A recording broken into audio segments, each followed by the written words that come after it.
Hello again. Welcome back to the Flyin Style podcast. I am your host, Matthew Mitchell, back with my co-host, Steven Maslij. What's up, Matthew Mitchell? And One we and are, zero, baby. yes, sir, coming back to you guys as a 1-0 team, starting off the season right with a win. It was an ugly one, as I predicted. I didn't predict the right score, but the outcome of the game was about what I was expecting. Bit of a back and forth 25-20 win against the Patriots. Really, really ugly from the Eagles in this game, but a win's a win. So, what did you think from what you saw? I mean, the start to start off the game, we looked. It was amazing. The 16-0 lead. We got that pick six from Slay, bring energy. We ran the ball right down the field of Gainwell every single time. We used Gainwell a lot, and then we just became stagnant. Um, we mentioned this like we did this last year a little bit, but I didn't like the play calling, and I know you have a lot to say on the defensive side, but offensively, I just felt like it's someone made a point to me that in this day of age of not playing the preseason, like it might affect players a lot more than usual because you're not having guys actually like hit you. Like Jalen's not having anyone actually hit him. You can do 7-on-7 drills all you want. You could do he got there or he didn't. You can count it as a sack as they do in those joint practices and stuff. But no one's actually coming out and hitting him. So I don't know how much that impacted how Jalen played, how the play calling was. To defend the Eagles offense, it was raining. Like it was pretty bad weather conditions in a hostile environment. And that's my only like little excuse, but just the play calling in general, I didn't love.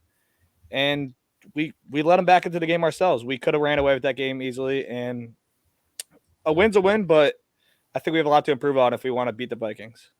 Yeah, I agree. It was a very underwhelming debut for our coordinators on both sides of the ball, offensive and defensive. On the offensive side of the ball, we saw, like we expected, a very similar game plan to the and playbook to the style that we had last year. I didn't think that the play calling was great over there on the offensive side of the ball. I was expecting more screens with DeAndre Swift. I was expecting more quick passes over the middle. As you said, I know it was raining for a decent portion of the game, but it had cleared up by halftime, I believe. By the end of the game, we saw Mac Jones throwing the ball downfield. He was slinging the ball around the field. We didn't see a whole lot of that from Jalen Hurts. And like you said, it was definitely pretty evident that there was a little bit of rust from Jalen Hurts on this side of the on this side of the ball. He missed quite a few wide open options in Dallas Goedert. Some RPO plays that he blatantly missed some wide open receivers and just handed the ball off. He just didn't seem like his vision was up to the standards that he was at by the end of the time last year. But once again, like you said, rainy first game. Expect the rust. It is what we saw last year. Very similar to the kind of Eagles play style that we saw last year in terms of getting off to an early start, getting a big lead, and then kind of getting comfortable with it and getting a little too relaxed on top of it. It was awesome to see them come out hot in the first 5 minutes of Oh the yeah. game and just, back to back to back, just like scoring. And that was great. But, it just felt like we didn't adjust our game plan at all throughout the game. And jumping over to the defensive side of the ball, this is where I had the biggest problem. Dude, Sean Desai has to learn how to adjust his defense on the fly. He did none of the sort during the game. Mac Jones, I don't think he ever threw the ball, maybe 4 times threw the ball over 15 yards. And we were running a deep prevent cover zone, the cover 3 zone, the entire time, like in the game. If you were watching the positioning of the corners on the snap of the ball, they were about 12 to like 18 yards at depth from the receivers every single play. We had 2 press guys. We've got Slay and Bradbury, 2 of the best press coverage guys in the league. And you're doing this soft ticky-tack zone to prevent them from getting big plays. Like, why are we scared of big plays from Mac frickin' Jones? Like, just be in position. And there was clearly a lot of communication errors in the zone coverage as well throughout the game. You saw guys in a couple times in the wrong places during touchdowns. You saw a miscommunication on Slade's side, the one touchdown. You saw a miscommunication in Justin Evans. He was in the wrong place in his zone on the one touchdown that Reed Blankenship was following up behind. Um, it was just a little bit sloppy on both sides of the ball. Not too worried about it because, like you said, we came out with a win. But the big thing that I really need to see out of this team is, Sean Desai making adjustments on the defensive side of the ball. I mean, you can't be watching them just throw screen after screen after screen and not pushing up your coverage at all. Just literally handing them 5 yards, 8 yards at a time, not even trying to prevent it. Like, if Mac Jones had more than 3 seconds of time in the backfield, he could just dump it off to his running back out on the side, and he would get 8 yards every time. And it was like, dude, where the hell is everybody at? That can't be happening every game, or we're gonna really, really struggle on defense this year. Yeah, no, I mean, you just look at like the stat lines explain it all. Like Rahamde was their second leading receiver in the game. Ramondre. I'm only gonna say Rahamde. I told you that last time, but he for I can't even talk. 6 receptions first, 64 yards. I mean, if you look at the ball, he threw the ball 54 times. He had 316 yards on 35 completions. Like they're just short. It was annoying to watch. Short It was chunk like plays, dude. it was but and then when it's weird because you watch them do it and it's working, and then we try to run any screen ever, and in that we can't run a screen. We can't run a screen for to save our lives. Well, we barely tried last game. We barely tried. Anytime we did, I get to be so angry. I remember the one Devonta. I hate it. I can't. We can't run shit. Sorry, excuse my language. With screens, and then you watch them do it so efficiently. I mean, obviously, they adjusted. They have Bill Belichick, and Listen, know, something's got to be cleaned up with that because we've got one of the best and most athletic offensive lines in the entire league. You've got DeAndre Swift, who is known to be a receiving back out of the backfield and shifty when you get him out into space. There's no reason that we can't be able to run screens like this. I just don't understand how we don't stupid wide receiver bubble screens and run a screen out of the backfield. How do we not use Swift at all? Like I know for whatever reason I didn't really read into it, but Petty was a healthy scratch. I was like, okay, we're gonna see DeAndre Swift like in this game at all. I know the first drive, obviously, Gainwell was doing well. He was getting chunks of yards, but I just didn't like. We heard all off season how much they're gonna use Swift in the passing game. They just never. I just don't know why they. I didn't even see him like line up in this maybe once. Like he didn't do anything. Yeah, it was a little strange. I was expecting to see more out of him in the first game. Obviously, once again, that's a big thing. The first game, it is his first game in an Eagles uniform. He's still learning the system, still getting his time in the play, like in the system or whatever. But I expected to see more out of him too. Clearly, we underrated how much excitement they have for Kenny Gainwell and what they expect out of him this year because you saw how much they enjoyed using him, and he was picking up big chunk yards too in the beginning. Yeah, when we were running the ball with him, he was getting some big pickups, and he did look impressive. So, I mean, I'm fine with seeing a split, and I don't think you're going to see a whole lot of Rashad Penny this year, actually. But I definitely need to see a little more DeAndre Swift. There's no reason that he shouldn't be catching the ball out of the backfield more often in our offense. It's just simply if you got the weapon, you got to use it. It's kind of just, wasting away. There's no point not to. So, I mean, he is a dangerous weapon out of the backfield no matter what way you look at it. You got to use him more. Yeah. I mean, and then going over to Jalen Hurts, I think this is the worst game I've seen in a year from him. And this is no, discredit, because he played basically, perfect or not perfect, but he played amazing in almost every game last year. And obviously, like we both mentioned, first game and everything, but how do you take that fumble to put him in position to score? That was a tough one. He wasn't holding the ball out there or anything. I mean, he definitely has to do a better job of holding on to it. But that was one hell of a hit. He hit him hard. He really should have slid there. That was him trying to get some extra yards.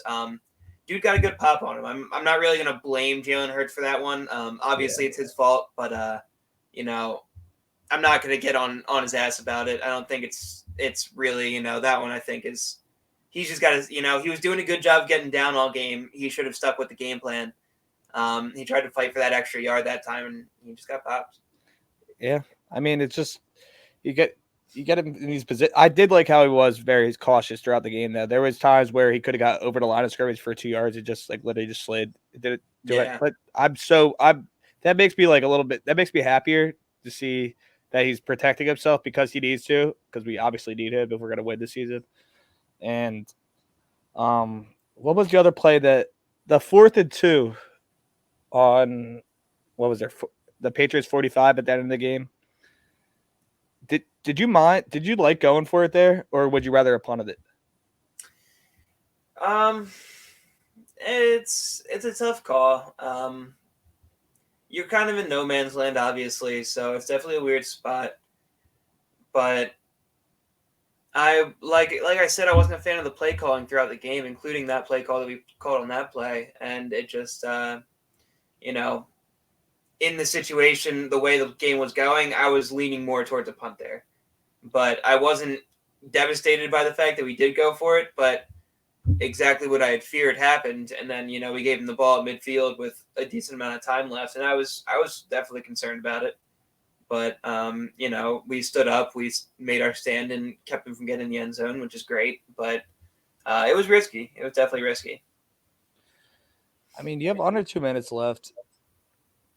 I think you have to, you're trusting your defense anyway. Like I was talking to someone else about this earlier, and you have to trust your defense anyway. Like if it's at their 44, you get that first down. Like you can run the clock basically all the way down. I didn't hate it. I know a lot of people did. I know like pin him deep, and how much you trust Sip Hops in that situation. He didn't have a horrible game. That little run up punt was a little funny. But because he thought someone was coming, but no one was there. But I didn't hate it. That I don't think anyone should. I didn't really like hate on him for that.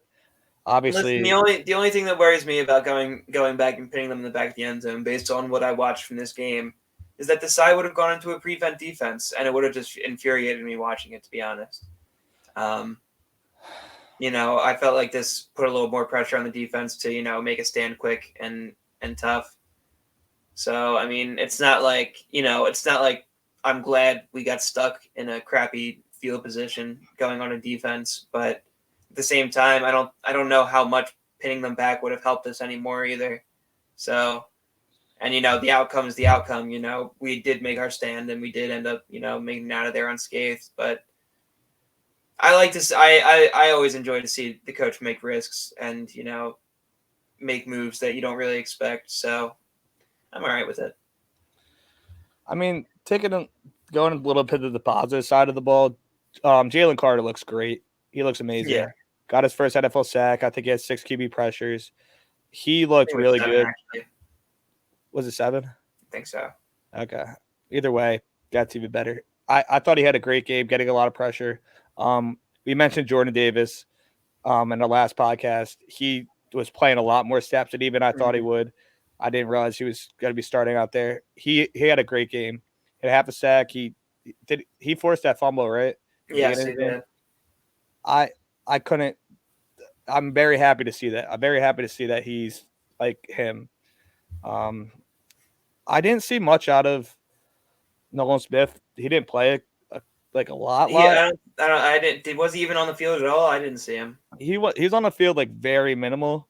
He had a tackle, but he wasn't playing a whole lot. He is a little undersized, and he has to learn. But I mean, Brandon Graham was playing well. Sweat played decent. Even Cox played. I mean, our D line didn't play horrible. We just, like you mentioned earlier, the dink and dunk plays it didn't have Mac flustered because he knew where he was going with the ball every time. All he had to wait. We were literally dropping back beyond 10 yards on every single coverage play and just handing them anything in front of 10 yards.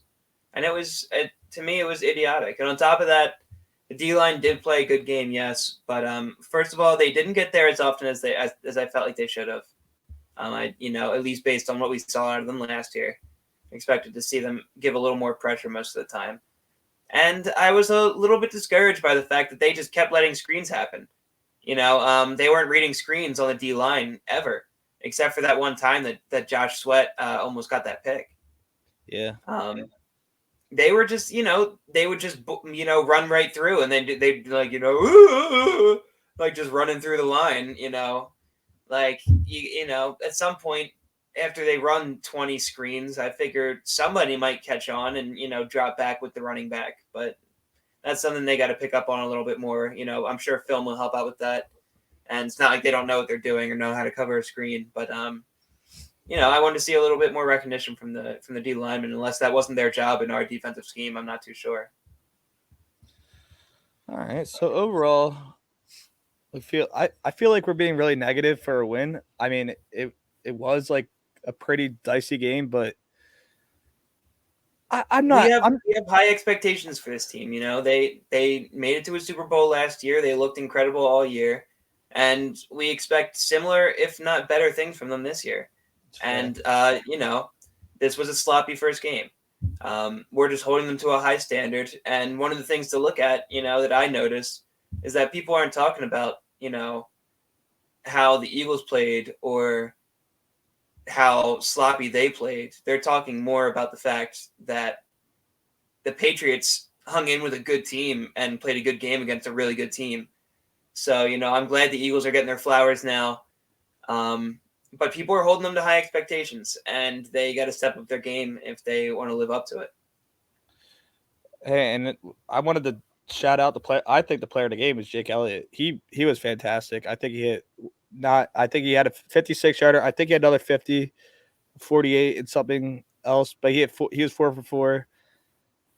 I know he missed the extra point early, but other than that, he was fantastic. Yeah, two over 50, and then 1 over 40. I was. That's great to have someone consistent like that, because if he misses two of those like 50 yarders, we'd lose. I'm not obviously it's not the exact science to it of 6 points, obviously won by 5, but he kept us in the game. Having that consistency is very nice to have, and like We've been so grateful to have Jake Elliott as a kicker. We're not grateful enough for him often enough because, we take him for granted just because he's always so good and so consistent that you never really even have to think about him. Like, he just goes in there and does his job. Nobody even really pays much attention to it anymore. He's such a consistent guy. He has been since, our Super Bowl run in 2017. And he's always been a staple on this team. He always does a good job. Since he's been in the league, I don't think he's had a bad year. So, I love that guy. That dude is a blessing to this team, and he absolutely won us the game this week. all right, well, I think we talked a lot about this week, and I think we're ready to move on to bigger and better things. I'm not saying the Vikings are a better team or anything, but this Thursday it's a short week, and we're going against the Minnesota Vikings at home, our first homestand. Jay Jets coming off a beautiful game of 150 yards, 9 receptions, 150 yards. They still lost that game to the Tampa Bay Buccaneers.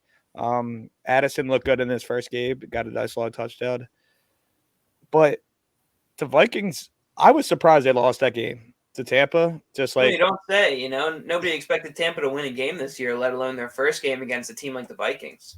at Minnesota too. Like that was the thing for me. Like I was like, wow. It was a big upset win, and the Vikings did not look impressive, let me tell you. No, they did not. Running the ball, they had 41 total yards rushing. They barely ran the ball. I don't know if it was because I didn't really watch the entire game. I watched the ending, but you were talking about that Kirk Cousins had the 2 fumbles, 2 turnovers. I don't They know. they just simply weren't capitalizing. They were playing from behind most of the second half, if not all of it, I think. I was watching a bit of the game. Obviously, I was jumping back and forth between red zone and whatnot, but I was keeping up with it, and they were just struggling. Their defense was just not holding up at all. In the run game, the pass game, it didn't really matter. They were just letting up chunk yards, and they were letting up big plays on plays like third down, third and long, plays where they had to get off the field. They were just not doing their job, and they were giving up, points to a Baker Mayfield led offense over in the Buccaneers. Nobody expected much out of that offense, and they still ran it up on the Vikings, and it is not a good sign for them, that I will say. And defense was already not their strong suit last year, and if it's gotten even a further step down this year, then that's a bad sign for them. So going in this game, what's your initial reaction of what are you scared? So obviously not defensive wise. And I know Justin Jefferson has he's gonna hang in his locker room his stat line from Slay last year, only 6 receptions for 48 yards. That is on Justin Jefferson. Like, what are you worried about in this game? What do you think? Are you more concerned about how well the Eagles are gonna play or how much we're gonna stop the Vikings? Simply, it's going to come down to the only thing I'm scared of going into this game is how Sean Desai is going to call it. If he does that same shit that he was doing last week with the zone coverage, it's not going to work. That's not a sustainable defense, and I really hope he realizes that quickly. Obviously, they're probably going to go for some longer plays down the field than the Patriots did. So, I mean, maybe that defense might work a little bit better against them. I'm hoping that, I didn't really break down the film of last year's game and how they actually shut down Justin Jefferson and what kind of coverages they were running to do that.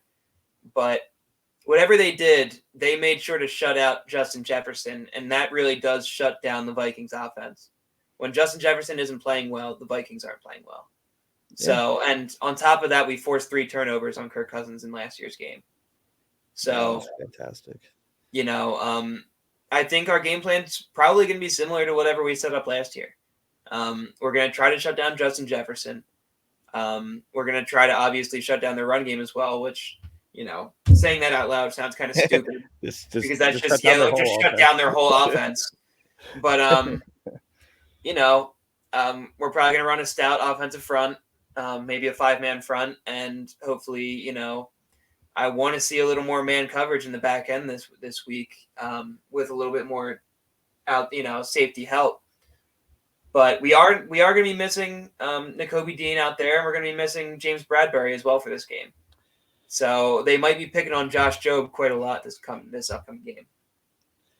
Yeah. Obviously, right when Josh Jobe came in, they were throwing at him with Kendrick Bourne, I believe. Mm-hmm. And I'm not like super.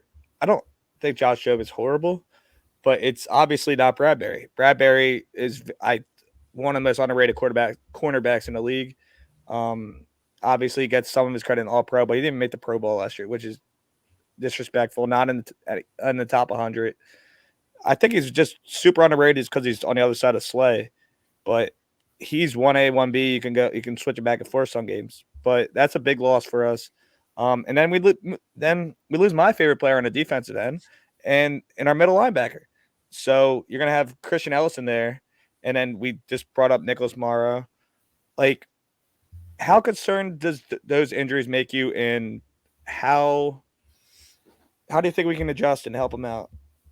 Well, I can say, when this happened last year, we threw Josh Jobe in there with the injury of, I think it was Maddox last year. You got to see a little bit of Josh Jobe in there last year. And once again, they were throwing, every time he was in the game, he would get thrown at, and he would let up some big plays.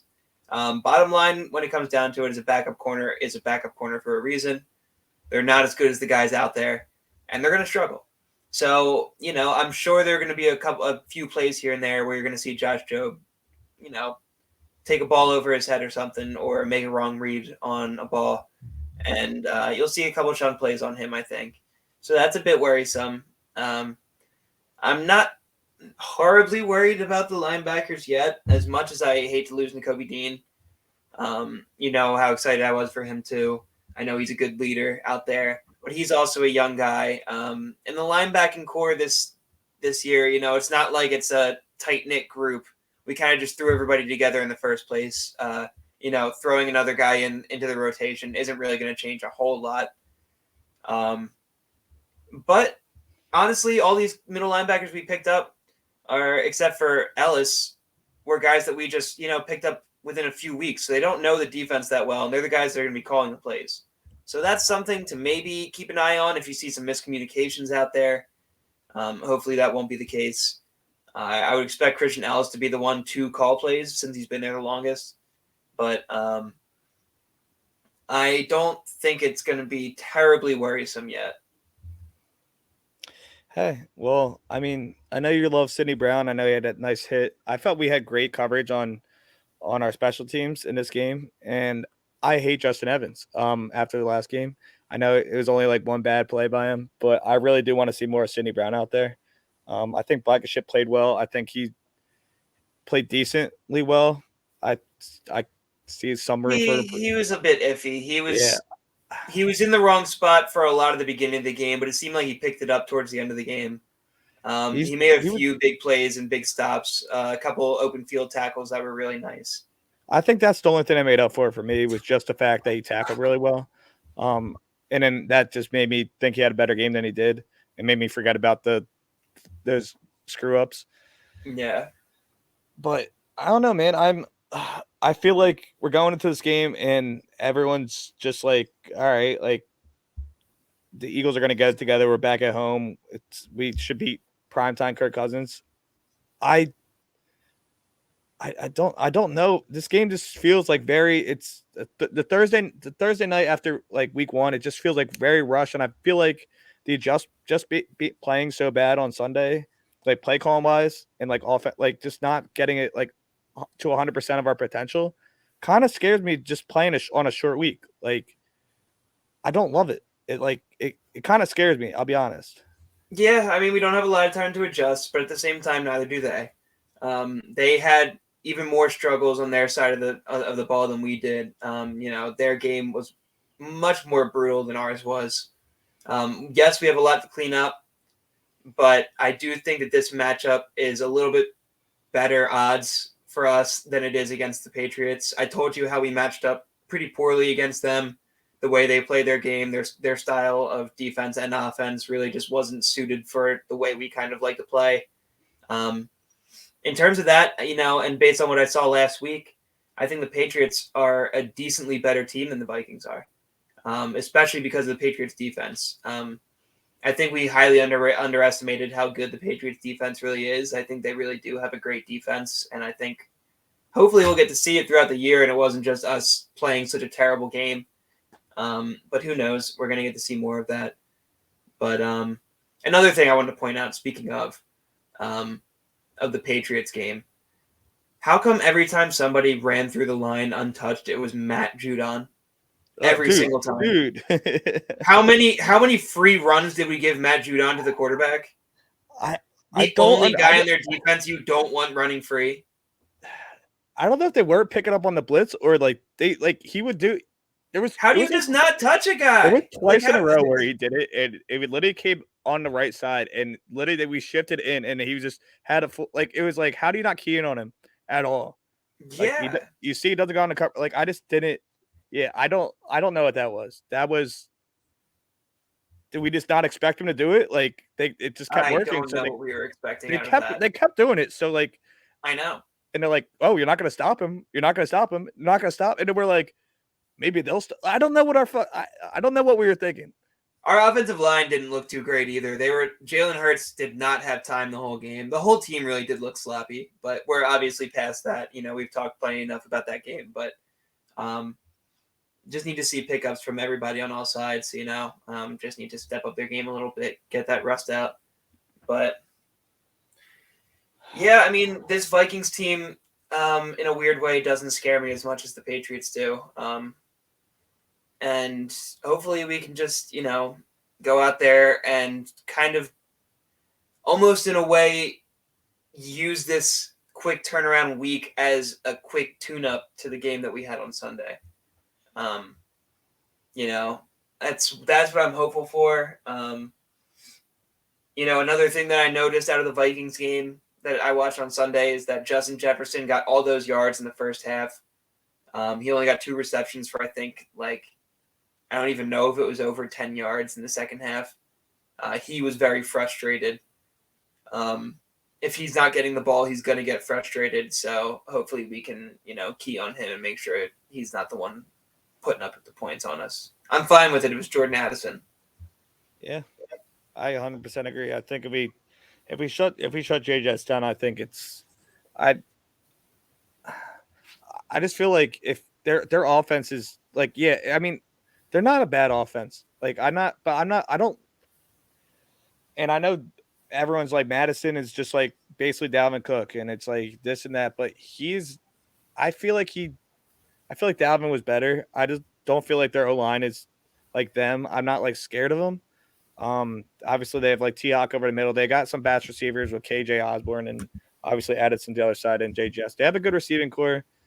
They have a good offense. It's just I'm not scared of their run game whatsoever. And if we can shut down Jay Jets, I'm completely fine giving T Hawk like like whatever. He can get the ball 8 times. I don't care for 5 yards apiece. Just shut him down and like I just don't want the long. If we can shut down the long plays, I feel like we can murder this game because I think we're going to put up at least. I think we're going to put up at least 28 points. I think it's going to be a high scoring affair for us. I think so too. And like we talked about last year, if this season is going to turn out like last season, this is what we did last season. Came out in the first week, looked a little slow, a little bit sloppy, making big mistakes in the first game. Then second game we came out and looked like everything was cleaned up. Everything was running right. The gears were turning the right direction. Everybody was clicking together, and things were going our way. I mean, obviously, I'm not exactly expecting us to have quite the same perfect game that we did last time. I mean, we put up 500 total yards. Um, you know, Adam Thielen was their leading receiver with 52 yards, and Kirk Cousins was their leading rusher with 20. I mean, you can't expect that to happen every time, but you know, if we can do something similar, they've got no shot. So, with that being said, let's hear what you think the final score prediction of this game is going to be on Thursday. I think it's going to be I think it's going to be really high scoring, honestly. Just based on how our defense, if we didn't look amazing, I think I think we put up at least 30 points. I'm saying 31. I'm going to say 31-24. I think that we put up points on his team. I think at the end, I think we put up points often and early.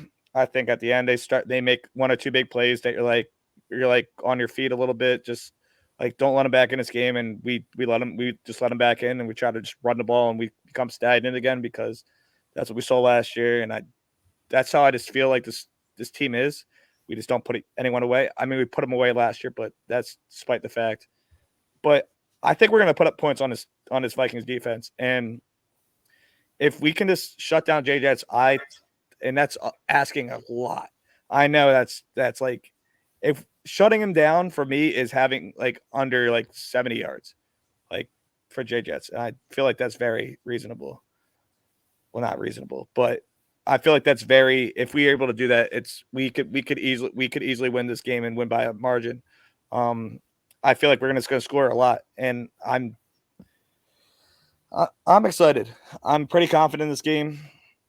Mark it down to win, and I think we covered a touchdown or we even push, but I think we win by a touchdown or more.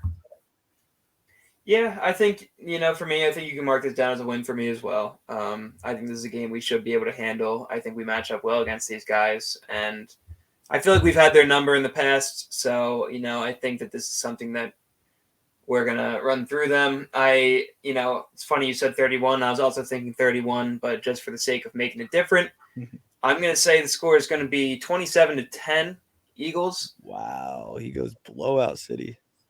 Yeah, I mean, if it's anything like what I've expected and seen out of the Vikings in the past, especially against us, I just don't see them putting up a lot of points on our defense this week. If the defense plays the same as it did last week, don't get me wrong, they're gonna put up 21 points at least. Oh yeah, but, it might be 38, 30, 35. Yeah, but if we see what I'm hoping for, I like a 27-10 outcome. All right. Well, I have a little surprise that I've been meaning to do, and I owe a little due to you guys because I didn't really have this all set up. Finally paying the piper. I'm a man of my word, and Ooh. this is upsetting. Wow. I'm a loser. I'm a fraud. Oh my god, I'm getting all over my laptop. But this is coming off way too easily, by the way. I'm not liking how easily this is coming off. You expect to outpick the king in the NFL games last year. The kid I'm stood gonna have no to clean this shot. up after the show, but yeah, He's a man of his word. You got to respect it. I can't. Oh my god, I look like I'm. It honestly doesn't look that bad. Oh god. I kind of like it. Honestly, I'm kind of digging it. Hey, digging the. Yeah, old school little Steve widow's look. peak in there. Yeah, you're looking handsome. Oh my god, it's so much hair. But I'll clean this up after the episode. Yeah, obviously I'm not gonna leave it like this. Look at that beauty. Oh yeah, looking handsome. But go Birds, baby. I know some people were commenting that they remembered this bet, and I was holding off all summer long. I should have just did it earlier. Oh my god, I look like it's so funny. Props to our man Steve for being a man of his word, making sure he stuck to his bet last year. He took a gamble, an unnecessary gamble, one that he should have known better on because I'm just the best. But here we are with Steven with a half-shaven head and a completed bet now paid in full. I'm gonna have to get a mirror and make sure I can clean up the sides and the back, make it all clean. There. It's not gonna be that bad, honestly. No, it's not. It's not the same Baldrick's days anymore. You can keep a little bit on there. I'm going down to a 1, guys. I'm not actually going full shaving cream and everything. That's just ridiculous. I never said I would do that. Never clarified the terms of the bet. Those were not the terms and conditions that I signed before having this occur. But yeah, I think I'm just gonna be ripped and just be like a better me and just. Yes, sir. That's our stud, Steven Maslij. Ooh. Well, let's go Birds this week. It's an early week. I hope you guys are able to watch the podcast before. I know it's Tuesday night right now. Week 1, football's back officially, and I feel like we're so down. I feel like the entire city, when I'm watching the radio, we're all down, and we won. I know we played bad, but we still won. For you. That's just Philadelphia for you. When we get high expectations, the expectations are way too high. And people just need to slow down, relax, and understand that a win is a win. Doesn't matter how it looks or how it comes. At the end of the day, we just don't want to see them making these mistakes all season. We just want to see them cleaned up quickly. I agree. Because they will struggle against the better teams in that regard. But hey, who knows? All the other better teams in the league lost this week, pretty much. So, Hey, at least we're not the Bengals offense. At least we're not the Giants. Just go into this game. They got smoked. The Bills, they couldn't have any offense. Josh Allen turning the ball over 4 times. It's still funny. All right, my computer is about to die, so we have to wrap this up. All right, guys. Thank you for listening. Make sure you tune into this episode, like this video, and subscribe to the channel if you haven't already. You get to see things like Steven Maslij shaving his head on live. We have fun over here talking about the Birds, so make sure you tune in next week. We'll be talking about the Vikings game and the upcoming game from next week. And thanks for tuning in again. Let's go Birds. Coming out with a dub this week. Hopefully another one next. We'll see you guys next week. Yes, sir.